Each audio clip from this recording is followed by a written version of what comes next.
The time has come for my people to go.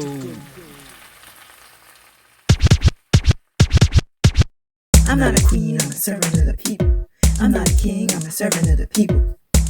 It's what the people demand, and we gonna keep fighting till we get that land. I'm not a queen, I'm a servant of the people. I'm not a king, I'm a servant of the people. It's time to rise, to get what we want, we got to organize. Good morning, good afternoon, good evening, good night, good people, good comrades, wherever you are in the world. This is another episode of the Pantsula Podcast. We are two comrades that are in the Kaji Circle and a circle of the All-African People's Revolutionary Party. I am Jamilah. I'm here with Evan. And if you do not know, the All-African People's Revolutionary Party is an organization which the primacy of Africa is important to us. And we are organizing towards Pan-Africanism, that is unified socialist Africa under scientific socialism. If you have any questions about that, you can definitely ask us. You can also go to the AAPRP-INTL.org website. That is the international website. You can see a lot of answers to what we talk about here on these episodes. There are plenty of written pieces that may answer a lot of your questions. But again, if you do have immediate questions, you can be like, hey. So,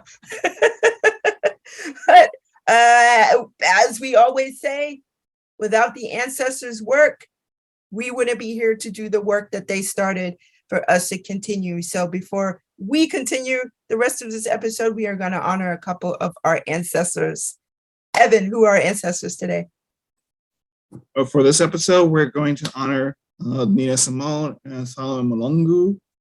Nina Simone, if you're familiar with the work of music, it really inspires all Africans understand the struggle and also get in touch with our culture. And she was part of the civil rights movement, and she also collaborated with other cultural workers who were part of the struggle, like Mary Makeba, Kwame Ture, Ruby Dee, Ozzie Davis. When you're a cultural worker, and especially you have a stand, it makes sense to fight for self-determination and individual gain. You're doing it for the communal support. And the second ancestor is Solomon Malungu, who was a part of the anti-apartheid struggle against the apartheid government. He was a guerrilla of the Moto Wesizwe, Spirit of the Nation, and he was executed by the National Party government who fight against it. So again, like one thing about the struggle in Azania, was known as South Africa, is a lot of people think that it was like nonviolent, it was this, that, but there was a lot of guerrilla warfare. And again, even people like Nelson Mandela, he was a part of the same unit with the ANC, with the Sizwe. Again, understanding what our ancestors did and not just taking it from Eurocentric standards. So for both our ancestors, we thank them for different roles they played in our struggle.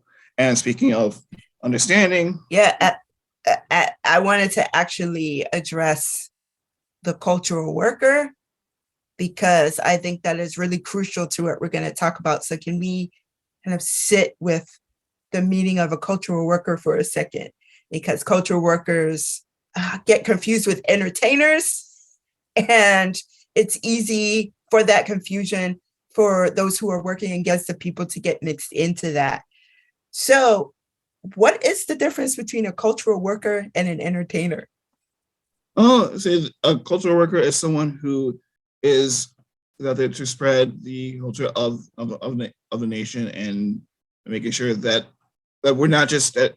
While you're entertained. So I would say that a cultural worker can also entertain, but entertaining is not necessarily a cultural worker. In which the entertainer, they sing, they dance, they do perform art and so forth. But if it's not for something which is for the enlightenment of people, to make sure the greater understanding of of what they're going through, then it's just entertainment. Someone can sing great music, that's fine, but they're not singing music that's highlighting the fight we're going through, understanding people who we're fighting against and resisting on the oppression and exploitation, then they're also a worker.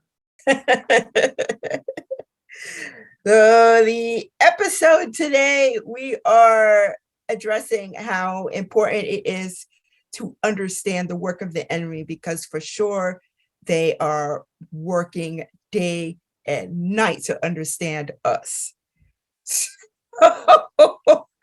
Some examples, I think, in this day and age are social media, where a lot of folks who are entertainers are being used to speak of the political issues of the day, whether or not they're knowledgeable about those political issues. They are expected to be experts in it. And because we admire, in some cases, some people worship these celebrities, they are expected to be the viewpoint of the people. They are expected, again, to have this sort of knowledge. So it's easy to utilize either through film, through music, through all aspects of the entertainment industry. And if we really look at it, the entertainment industry is the fourth wing in the government. So whether it's promoting imperialist wars in another country, a lot of those films you start to see pop up. So you see the Rambos, even though it's funny because Rambo originally, had a lot of a message around the negative effects of imperialist war. So a dude comes back and he's just like, I'm tired. And, but then it ended up being flipped to, we're going to fight the enemy USA. So even that can be flipped. And so you see Army, Navy, Air Force, Marines, these commercials look like Hollywood movies now, the video games, like all of these things are being made for us to think it's fun. It's being made to sympathize with the imperialist forces and to look at the people who are being affected by that as the enemy. And back to the celebrities, as opposed to cultural workers, they have to automatically always, now 90% of the time, take back their response. So there are celebrities who are like, free Palestine. And then they're like, oh, wait, no, both sides. So it's pretty easy to see somebody understands the situation. There are people who are oppressed. There are people who are faced as marginalized people who have stolen land, whatever that is. A celebrity, on a very intrinsically human level, sees people in pain. And so they go, free Palestine. Makes sense to me, right? But then their managers, the higher ups in the corporations are like, you can't do that. You can't side with these revolutionary people. So like, you're not going to be able to perform in Israel if you say free, whatever. So the money is the biggest factor in that. If you take a political side that's revolutionary, your sponsorships are going to be taken away, etc. So then you have to backtrack and go, oh, I didn't know, both sides. And so this is how you see a lot of this political and ideological confusion. And it's easy for the enemy to infiltrate in these circles and cause further confusion. Definitely. And even when people do, these celebrities do make these points about like free Palestine or free so and so, they'll often do it in a sort of, oh, we just want peace, or you won't see. I doubt anyone who's been free Palestine will say, long live the PFLP, or they go, or like free Ireland, or they say long live the IRA, long live the Irish National Liberation Army, anything like that. So again, and the enemies, like the anti-people's forces, they know that. So, and I think another point I want to add on to what you're saying is that oftentimes there's this idea that the ruling forces, they don't know what they're doing, or they're silly, they're stupid, they're bumbling, they're this, they're that. But even we have to, and as we were saying before, like we have to understand that not only are they like studying what people in general, masses are doing, but also they're studying the forces that can do the most damage to them. And even if they don't always succeed. It's not out of some sort of some sort of idiocy or some sort of like lack of intelligence. It's just like stuff doesn't always work. that's the only thing. And if you're actually reading stuff from the military, stuff from the police, stuff from like ultranationalists, stuff from even like sort of mainstream liberal conservative forces, that even if they might not be as educated or something, like they know what they want to do. They have plans. They write stuff. They have conferences. And to think that some people sort of say, oh, if you individualize it, or they say they're working together, oh, you're just some conspiracy theorist. But there was a meeting last week, or like earlier this week, last week at Davos for the World Economic Forum. So like they plan stuff. So it makes sense to, if they're talking about the problems that they're facing, that we're facing as like revolutionary organizations, it makes sense to look at those who are trying to either appropriate or destroy them. So that's why you have to look at these sources and say, what are they trying to do? How are they trying to filter this out? And what ways are they doing it? Exactly. You have Davos / World Economic Forum. You have the Council of Foreign Relations. You have the Bilderbergers. You have all of these heads of state, sometimes celebrities getting involved. You have all of these organized conferences planning years and years ahead, military strategy, political strategy, economic strategy. And people ask, why are these things happening? They've been planned long time ago. So things that are happening now, they've been having these discussions a decade ago. Like just the technological advances that are coming, all of these things. Do you think that just because Facebook popped up 15, 20 years ago, that they weren't discussing a means to have some facet of social media? It might not have been called social media, but best believe they were developing something. And to think that, oh, well, Facebook, all these things are innocuous.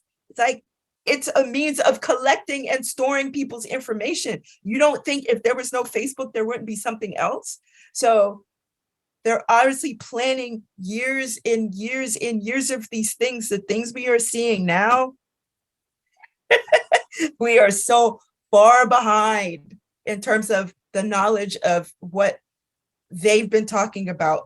And the other thing is that people find so much of this information overwhelming. People stay on social media, that's pretty overwhelming, but it's all sound bites. So if people have no understanding of, say, anarchist theory, or people have no understanding of, say, communist theory or whatever, somebody going on and saying, yeah, I'm an anarchist. It's like, what does that even mean? If that's all you're saying and you have no examples of that, if you have no historical analysis behind that, you can just say that and people will believe it. So it's like, even with Elon Musk, I think he said he was an anarchist or he supported it or whatever, but his perception of anarchy is probably the same as a lot of people who hold negative connotations towards it, because people think of it as just being destructive. People think of anarchy as being nihilistic. Anarchy, if you ask an actual anarchist, it's a very organized thing. So a lot of people just also look to socialism and communism as being a particular thing because they've gotten them from sources really hope that that doesn't exist globally. So Steve Bannon calling himself a Leninist, for example, he probably has read Leninism or Leninist theory, or he's probably read some books by Lenin, but has he studied Lenin? I don't know. It's possible he has studied Lenin, and then he's just putting it out there because he understands that most people have not. So there's that. There's, again, people calling themselves anarchists, or people calling themselves ANCAPs or anarcho-capitalists. How can you have anarchy and capitalism? They don't meet. It phases itself out. Anarchy and capitalism are not even on the same stage. So it's easy for people who haven't studied anarchism or capitalism to be like, oh, I'm an ANCAP. Sure, so it's easy because of the lack of study to have ideological confusion in these cases. And go along with what you talked about with anarcho-capitalism is that one of the forerunners of that, one of the forerunners of it, who was that? Murray Rothbard. Sorry, Murray Rothbard. The intention was to sort of take away anarchism and libertarianism. Again, libertarianism in political form was originally left wing and was originally anti-capitalist, and the intention was to take it away from the left and make it a right wing theory. So again, if you're not reading what the enemy is doing, then you think, oh, someone like Elon Musk, someone like Peter Thiel, or someone like the Koch brothers, the libertarians. So, and that's different from the libertarianism of those in Spain, or of Spain during the Spanish Civil War, or those in Korea, or someone who's supports Zapatistas. Again, not saying the Zapatistas are anarchists, because there'll be a long discussion about that. But I mean, they have walls with Che Guevara. So, but again, you have to understand where they're coming from, or else you're going to get lost. And another point to go along with this is that I mentioned a couple episodes that, especially fascists and Nazis and ultranationalists, they appropriate language of communism and socialism, but they do so in a way that has nothing to do with the actual intent of the theorists of it. However, it doesn't mean they didn't read it. It just means they just use it for a different matter. And one thing I mentioned before is the speech that Hitler spoke to the industry club in Dusseldorf, which he talked for people who say, "Oh, national socialism is just another type of socialism." He's basically assuring them, no, you're good. All the industries, the German industries, you're good. we just make sure it's not any non-Germans, no Jewish German, Jewish or Romani or anything. Just make sure it's just you and the Germans are safe. German capital is safe for you. And again, that's the point. You got and some of the things talk about Kwame Ture while reading Mein Kampf, and people getting shocked by that. You have to know what they're talking. You have to know what you're talking about to make sure that people who either are lured to it or who are trying to be against it, or So you have to read stuff like Mein Kampf. You have to read Mussolini and the Doctrine of Fascists. You have to read stuff from Julius Evola or even some of the more recent alt writers like Nick Land or the Nouvelle Droite in France, or these people. So you have to understand why again this popularity, why people are doing this. So another point is that in some facets of it, some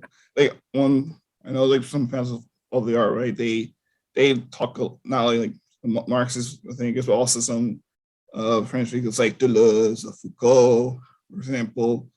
And again, they're doing that. So it doesn't make sense to sort of avoid it. If I read it, I'm going to be doing some Pepe the Frog memes or anything like that. I'm gonna want to do some milk or saying doing some weird things. But if you're serious about revolution, you're serious about trying to transform everything.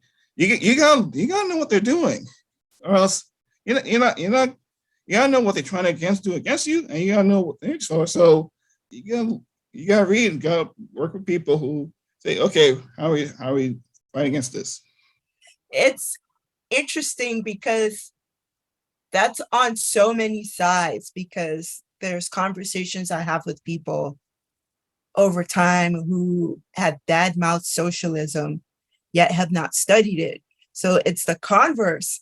If you think somehow capitalism is this evil And people use that word in a cavalier way as well.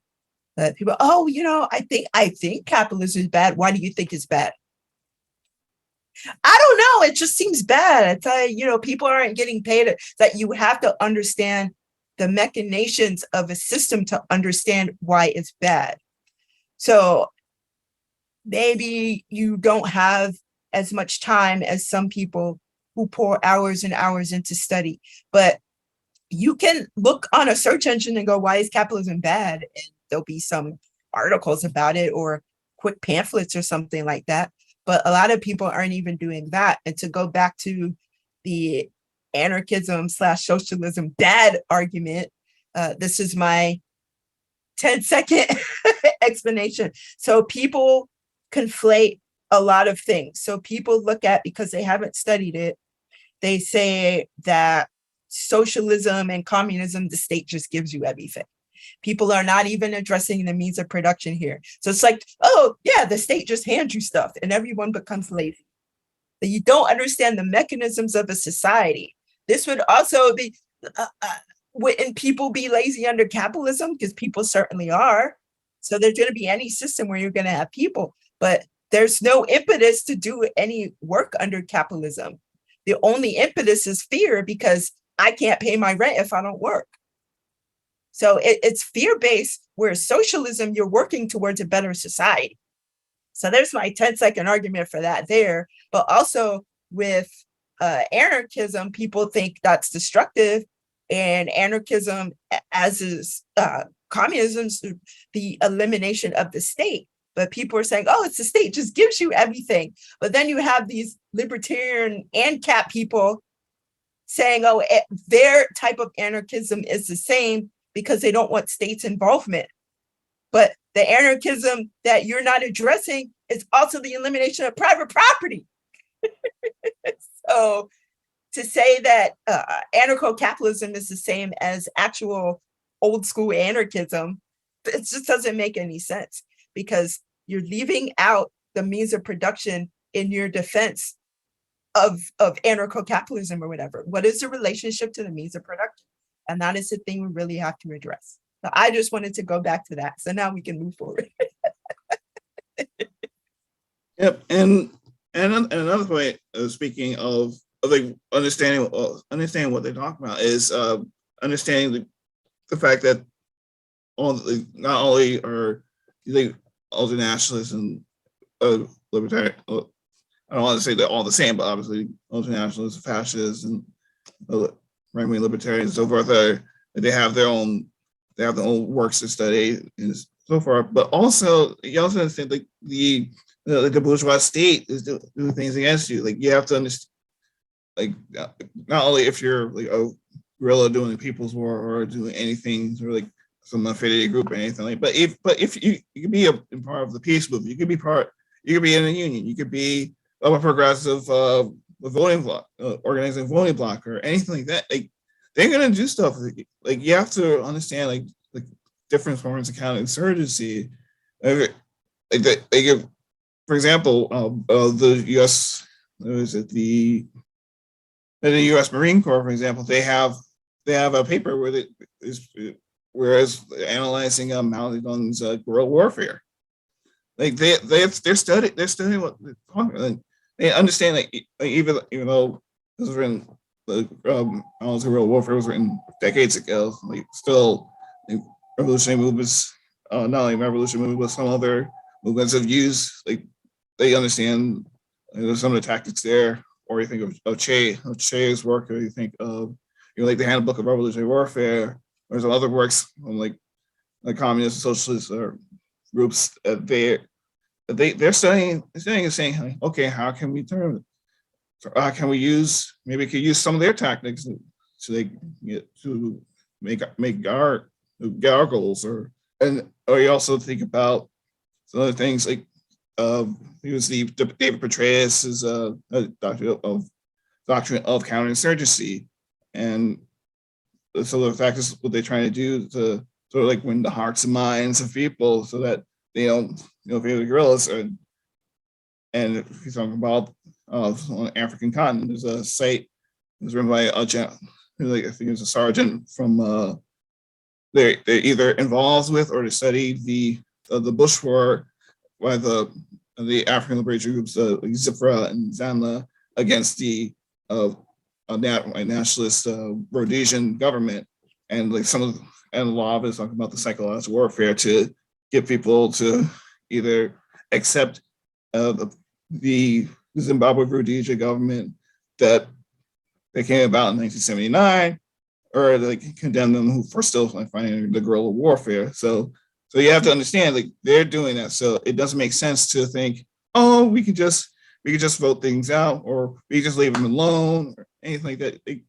And if you hear it in the United States, like, you also think about, like, if you look on TV or online, you can think about those channels that show like conferences and meetings of different committees that they're planning for gentrification, or ethnic cleansing is another word, or they're trying to take away like hospital services, education, or make it more privatized, or like increase the police state, and so forth. So understanding what they're doing and the complexity of media, of like business, of certain businesses and foundations and think tanks, like especially even though their work is spread nationally and even internationally. Like, for example, the Manhattan Institute, like a lot of the stuff that recent mayors and governors in New York have done, that like if you read stuff from Manhattan Institute, they were writing that stuff before. So you have to understand like why they're doing these certain things, and if you do so, that makes it easier to like scientifically like confront them. You confront the point saying, oh, like they're doing it because they're representing big businesses. They're doing it because they're representing property. They want to protect private property. They want to protect patriarchal norms and so forth. So they think they're studying us, and you gotta study them. Absolutely. And how they conceal a lot of this stuff, as you alluded to. Anyway, so you go to C-SPAN, where they have all of these conferences, as you mentioned. They have the Senate hearings. They have the House Speaker, all of this stuff. People, oh, that's boring. I don't know. That's taking too long. Oh, filibuster. But what do? Be all that you can be. All these jingles that we know from years ago to sell militarism, to sell imperialist war to people. What was the first thing they said when the September 11th, they encourage us to remember in this country? Well, in order to prove that you love this country, you just need to consume, as opposed to saying we need to understand the roots of what's happening. Why would something like this occur? It's like, well, no, that's the enemy. We just need to shop to prove that we're Americans. So that's what they're selling. And then they sell jingles and all this stuff, while the actual planning is happening on C-SPAN, but who's watching that? So that's what they're doing. Or then they'll have these celebrities, again, all these networks that have popped up, where they have these town halls with people who are counter-revolutionary. So it's like, well, we just need to have Black businesses. We just need to have this, that, and the other. But C-SPAN, or even if you look at with the Fox Finance Network, so the stuff that comes on at 3 a.m. that people aren't watching, but they'll have Bill O'Reilly on at 8 o'clock at night when people are awake. But all the other stuff that's dealing with international policy and how that's being affected economically, that comes on at 3 a.m. Or it's just a long, boring session. So or like you think about here, Manhattan News Network. Like, so was like people make fun of basic access, or not basic access, those type of shows, but like there's stuff that you would not see on CNN or Fox or MSNBC. Oh yeah, the public access channels. Public access, yeah. Absolutely. And even with these smaller channels, like they're getting on YouTube, and then you have, was it Voice of America, Voice of Asia, all of these news networks that somehow, on the surface seem to cover like, oh, it's sort of human stories, but they're covers for the National Endowment for Democracy, they're covers for US aid. And so those organizations like the so-called National Endowment for Democracy, you say all of these organizations, they fund, they promote color revolutions. So that's another way that they have studied what revolutionary organizations do and what groups do. And they infiltrate these groups and these organizations, and they act like their mission is the same thing as ours. And then they'll come in and disrupt things. And then what they'll present is, oh, people are destroying their cities. People are doing that. Oh, the Cubans, they say they want to change the government, but yet they have pictures of people in Make America Great hats. So there's the expectation that people are not going to research the source of this news. So they just produce this news and everyone's like, Cuba bad, Venezuela bad. But you can look straight at the US government as a source. The CIA has a website.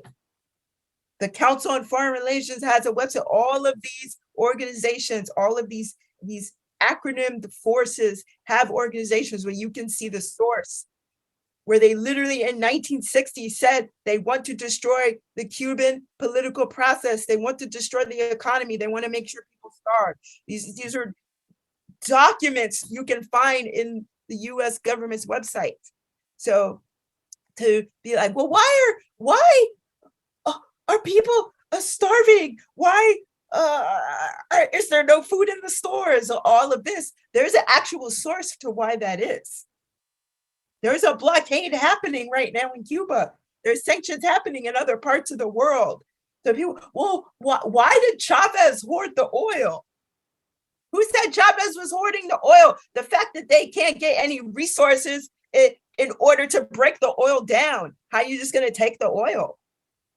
Like if you can't refine it, you can't use it. And you can't refine it if you don't have any resources to refine it, if you have an embargo. If you have sanctions upon you, how are you able to do that? So if you have an understanding of that, if you understand the history of the relationship to the imperial core, to all of these nations, to all of these states, to all of these countries, then you would understand why particular places around the world do not have access to things. You would understand why people exist in the material conditions they do. But if you continue to watch the capitalist news networks, if people do listen to Voice of America, but if people continue to look at these news sources, the New York Times, if people continue to look at daily news, whatever, then you're going to believe that. And then you don't even look at the primary source. We're talking about primary sources here. The primary source is the US government and their documents. So our subject is study the enemy. There's literal documents you can study as to why that exists and why they produce color revolutions and why they produce these flashy Army, Navy, Air Force, and Marines commercials, why they are promoting Top Gun, why they promoted Die Hard. I don't know, because the 80s had a ton of Cold War propaganda. So, we can look to all of these things and how Hollywood is connected to the US government. I mean, there's so many sources we can look at. And to just believe the outcome of something that just doesn't make sense to me, that we have all these questions, we refuse to look up the source. Yep. And another point is when you have people who are questioning what's going on, there's when you think of what's going on, whether it's to talk about the core or the periphery, there is a reason to say, okay, they're saying this, we will talk about the recent example of the Judy and Uvalde, the school shooting there.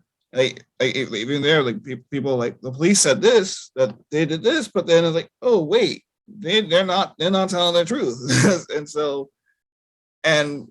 One thing that's happening, whether you talk about these mass shooting events, when you talk about COVID, you're talking about wars in Ukraine, you talk about issues with economy or what's happening with weight or general court cases or police or anything like that.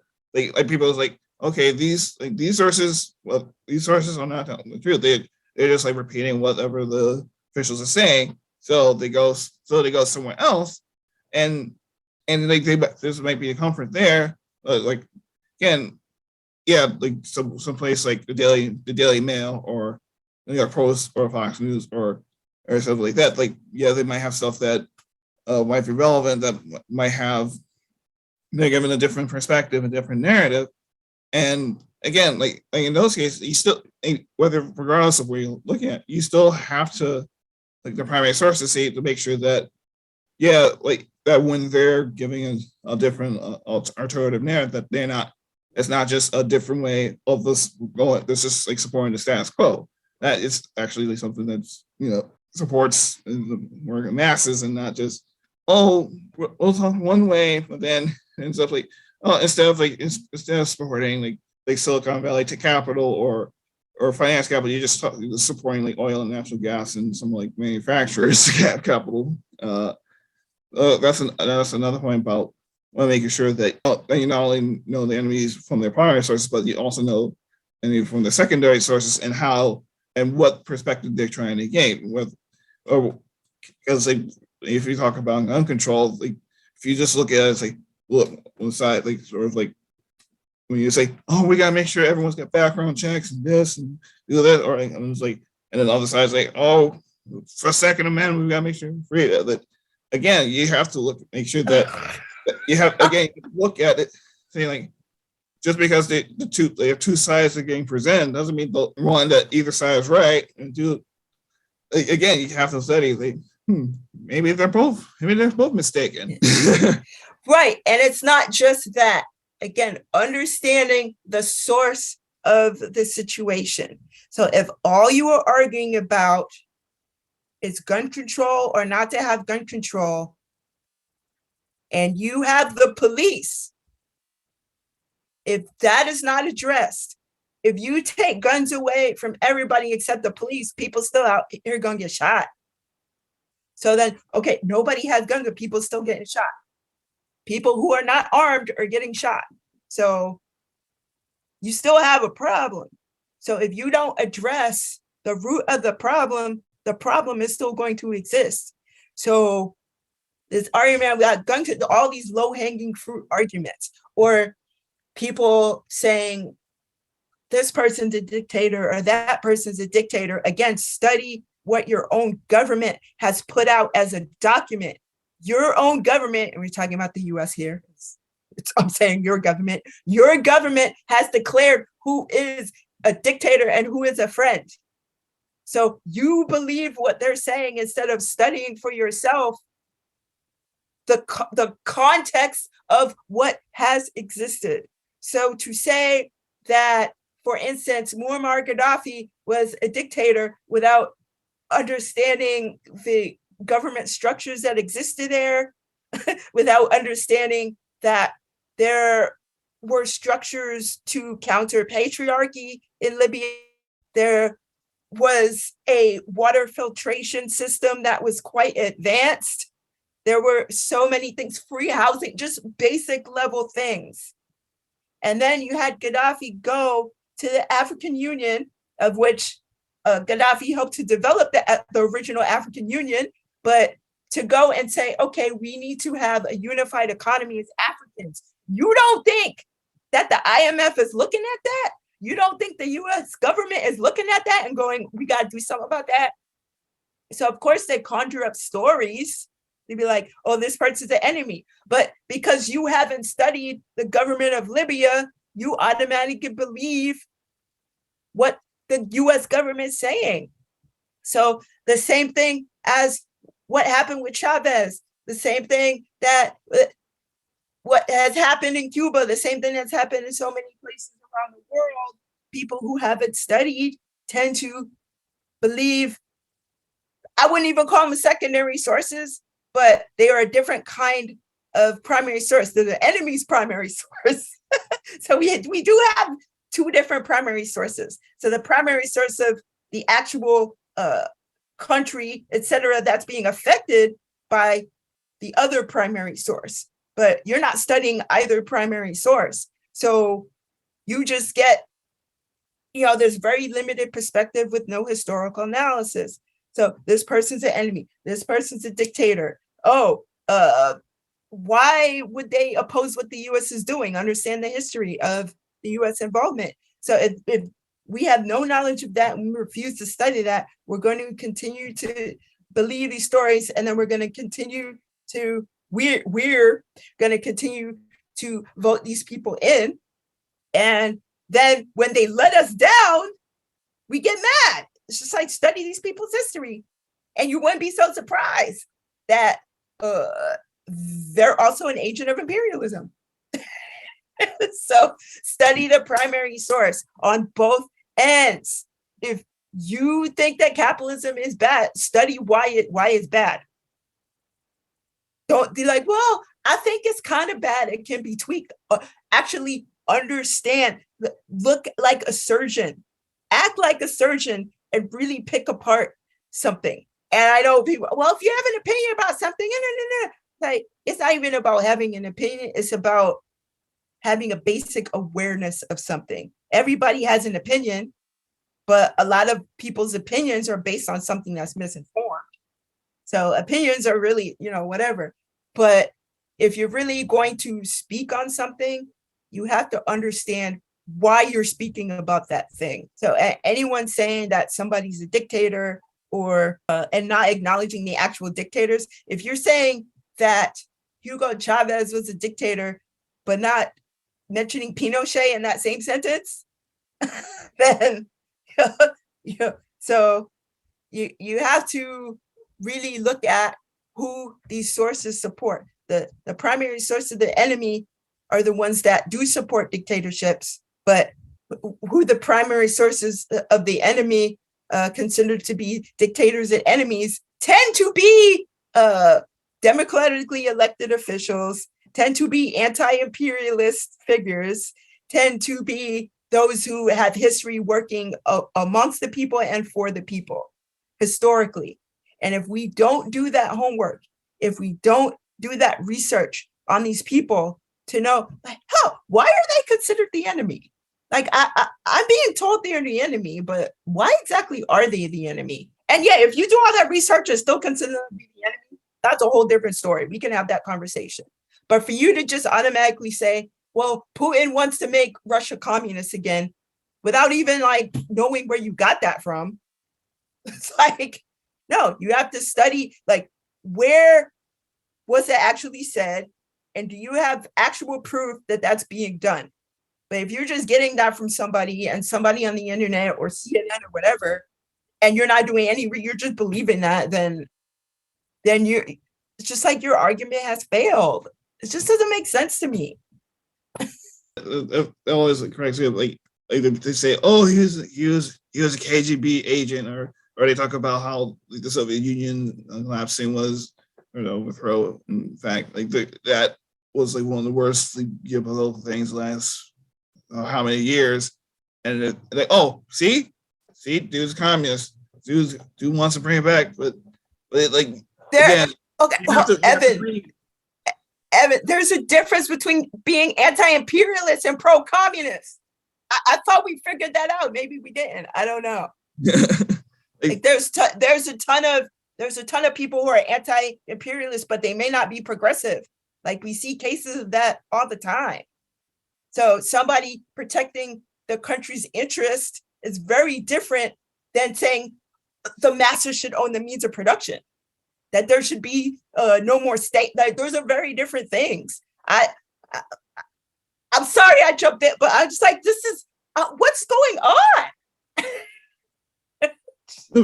Yeah, it's always funny, like, or even like I was talking about like before, like even when people they mention, like, say Russia or China, for example, are imperialists, but they don't mention, like, or they do the whole, like, well, it's not just the U.S. is imperialist. They mention China, but then they don't mention France, they don't mention Germany, they don't mention either, like, sort of like something like Canada or Saudi Arabia or the EU as a whole, or Japan. Like, Japan gets kind of like left down. Like, we're a part of the Trilateral Commission. Don't forget about that. So again, it's just weird. Or another point is you go along with like who's a dictator, who's like supporting human rights and so forth.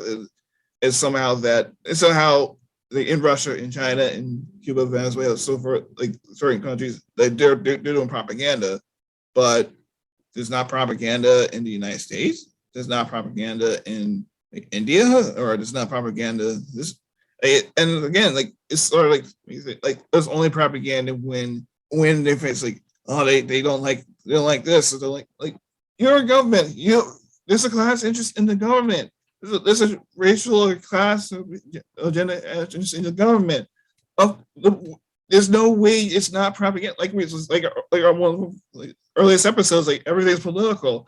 Just the fact you're making that statement is propaganda. That's what it is. It's not just like how is it not propaganda when they're literally putting in books that enslaved Africans were just workers? How is that not propaganda? How is it not propaganda when you're declaring someone an enemy? How is it not propaganda when you're outright, without question, saying someone's a dictator? How is it not propaganda when you were saying the best way to prove that you are American is to shop? How is that not propaganda? Every political party is a propaganda party. Somehow they have put it in the dictionary that propaganda is only when the enemy does it. That makes no sense. The point of propaganda is to win the hearts and minds of people. Everyone does that. So I don't understand how it cannot be seen as propaganda in the US, but somehow in Russia and China or Iran it is. That doesn't make any sense. We're talking about a lot of things that do not make sense to me right now. Right, and it's, again, like this expectation that again, like propaganda is only something in quote unquote authoritarian or totalitarian countries, but like you turn on a TV, you go on your phone, you go on your computer, you listen to the radio, you read the newspaper. What you see ads, you see this, you see ads, you see editorials, you see like celebrity news, sports news, you see like fashion. So all that's propaganda in some way. Like again, it's all propaganda. Like, you don't have to. And again, it goes like again, it's sort of like a free speech. Like this speech, like, and again, like this sort of like corning it off to just like a certain form of like certain authoritarian, which again, it's authoritarian has like so many like ideological issues in there, but again, like just talk like doing that and not understanding that like the stuff we're like our podcast, like for our comrades podcast, and it's propaganda. Like we're not afraid to admit it. Like, again, but it's just like we're coming from a certain point of view, like of the historical and dialectical materials point of view. Obviously, Africa for unifying African scientific socialism and understanding through those things, and being against imperialism, colonialism, patriarchy, racial, national depression, and Zionism, and so forth. It's just that like, out there, it's like there's some whole like the so-called like neoliberal order. That's in itself is propaganda. Like, even when it makes itself to say, "Oh, it's the end of history," "Oh, no longer political." Like the fact that it's staying in itself as the end of history, and having this sort of I'm reading this book called Capitalist Realism by Mark Fisher, and it makes a point that like the fact that people can't imagine like people my age or younger, like they can't imagine like communism as like an alternate form of government or a socioeconomic system or anything else. It doesn't. It still means it's still, even in its sort of quote unquote apolitical standpoint, it's still affecting people. And if you don't understand like how the enemy is using that to its advantages, it's gonna be like, why do I feel so incomplete even though I'm got a good job? Or why all these things from like Bangladesh or Vietnam or Mexico or Peru or India, like why is all this plastic going there? Why are there people coming over here? If you don't studying why they're doing these certain things, and then you're just gonna be in this like sort of like lapse of confusion. So again, not only study the enemy, also organize against the enemy. Yeah, I was gonna say, number one, organization decides everything. Organize your life around capitalism, whether it's your job or other factors, your favorite TV show, all of this stuff. You have time to meet your friends. You have time to organize around all of these things you want to do, all of these things you prioritize. Why not organize some of that time? We all have 24 hours in a day. Organize some of that time towards organizing towards the people's liberation. You say there's a problem. You obviously don't think there's that much of a problem if you're not even spending 1 second of the day organizing towards eliminating that problem. The second thing is what Martin Luther King talked about. You cannot echo the name of Martin Luther King without addressing any sort of critique of imperialism and capitalism he had. So he addressed that the people, like he talking about the US, but addressed that the people of the US need some sort of economic social system. He was talking about like social democracy or some sort of thing where people's material needs are met. So if you are addressing or honoring Martin Luther King in any way, and you're just focusing on content of character or whatever, and not addressing an anti-imperialist analysis that was developed in his later years, you are disrespecting Martin Luther King. So there's that. And the third thing is there are people who go around saying, well, I don't know, I don't have an ideology. Ideology is a set of ideas that guide our thoughts and actions. So every person has an ideology. Whether or not you acknowledge that is an ideology or know that it's an ideology doesn't mean it's not an ideology. So as you were saying, Evan, talking about the celebrity culture or all these things being presented to us, those are particular things shaping our ideology. So you can resist that or not, and you can fall into that trap and just follow celebrity culture all the time. But to say that's not an ideology, it is very much participating in creating and shaping your ideology. So let's not get that twisted either. Ideology, once again, is a set of ideas that shape our thoughts and actions. So we all have an ideology. We all hold ideas that shape our thoughts and actions. Our ideology is incrementalism. So those things shape our thoughts and actions every day of our lives. So some people have celebrity culture as an ideology. Some people hold capitalism as the highest degree of their ideology. Some people hold other things as their ideology. But to say you don't have one, it's like saying that I'm not political. Everything's political. Your apolitical thought is political because you are choosing to not participate in that. So your inaction is going to affect someone else and it's going to affect other things. So we have to understand the connection to all of these things. Ideology is everywhere. Everywhere we go is shaped. We can either connect with or resist the particular ideology that's in our face and being presented to us. Just like political analysis. Everything's political and ideology shapes everything in our lives. So we really can't forget that. We cannot miss that. I just wanted to say those points. For sure. I just have that same sort of like understanding. Like you can't like if you're just something I'm gonna reiterate. Like if you're serious about like, oh, we need revolution or we need like you gotta do this. You can't.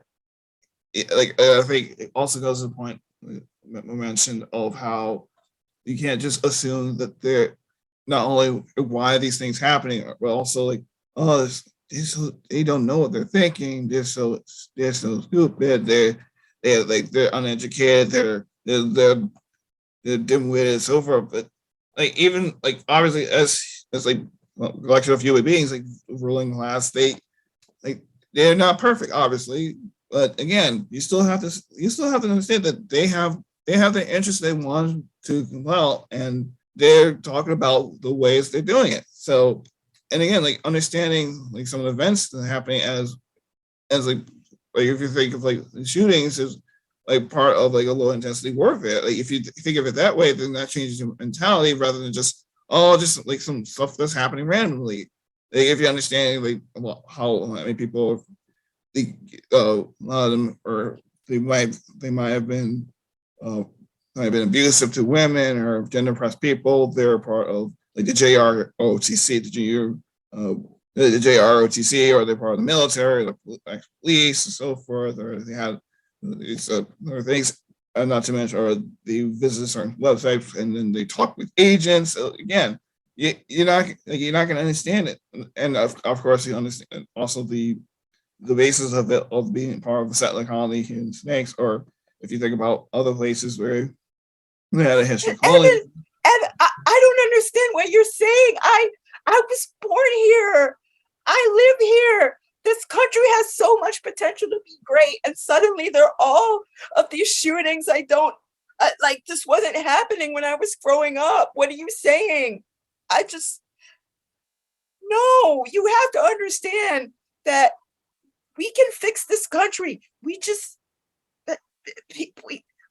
to fix. People are having these issues, and we have to fix them. What do you mean? I don't understand. Even some of the earliest, like the University of Texas like sniper was by ex-military, I think. Or we talk about like maybe following out, you talk about inflation. Like, imagine like how much worse that would be if it wasn't for U.S. imperialism, and like if it didn't have that sort of imperial relationship with like periphery countries, and these periphery countries like were able to use the land and labor resources for their effect. Like imagine how much worse it would be for people here. So again, you gotta make sure like this stuff's connected. It absolutely is. People talk about the U.S. being the wealthiest country in the world. How do you think it got there? Stealing resources. It's like your boss or the CEO. Like the reason why they have so much money is because they steal from you. They steal from your paycheck. So it's the same thing, same logic to me. Whereas you can amass a tremendous amount of wealth if you were exploiting something or someone else. So I think that answers a lot of questions. And try to go to 10 seconds or less. Like, how do people have so much money? Because they steal from you. And I'm not even talking about an individual level, somebody going to a bank or whatever. I'm talking about institutionally. Like this country does not originally have the resources that it does. So they have to go somewhere else and steal those resources and have slave wages and slave labor. And that is how this country has all the wealth that it does and still owes trillions of dollars. So, yeah. Anyway, we got any last words for this episode? Yeah, just remember the Rage song, The Enemy. Just remember that song. Keep that in mind, and you're on your way. Like again, like I'm not gonna go into like political hypocrisy or anything like that. But again, just the heart of the song. Like know your enemy. Come with it now, dude. Yes, indeed. We got to get Zach De La Rocha to join an organization. I think he actually is an organization, but I had to check that out. But hopefully he is, and hopefully you are. Join an organization if you're not. If any of this conversation we've had today, any of the conversations we've had in past episodes and in future episodes are of some substance to you, all we ask is that you join an organization, because that's why we're doing what we're doing, because we understand how important organization is, not just to us as individuals, but to us as the masses. So join an organization. If you have any sort of interest in this type of podcast, there are other podcasts as well that the All African Revolutionary Party participates in. So there's the Revolutionary African Women podcast. There's the Forward Ever podcast. There's the Our Ancestors' Voices podcast. There's the Weekly Pan-African News podcast. There are so many where that comes from. But All we ask once again is for you to join an organization, share this information, because it's crucial that the masses have alternative internet information to the sources that we were addressing earlier, the enemy primary sources. Have some revolutionary primary sources and share those with your friends you have these conversations with, because you're like, I'm worried there's something, I just the injustice going on. I don't like it. Share this information with folks and get some sources, some primary sources. Again, if you have any questions, you can come to us and ask us, and we will do our best to help you. But join an organization. If you are like, I don't know, I think y'all are doing a little too much, create your own organization or find an organization that connects with you. There are plenty of organizations out there. I'm sure you can find at least one or two that you connect with. But all we ask is join our organization. And to round everything out, we say forward ever, backwards never. Forward.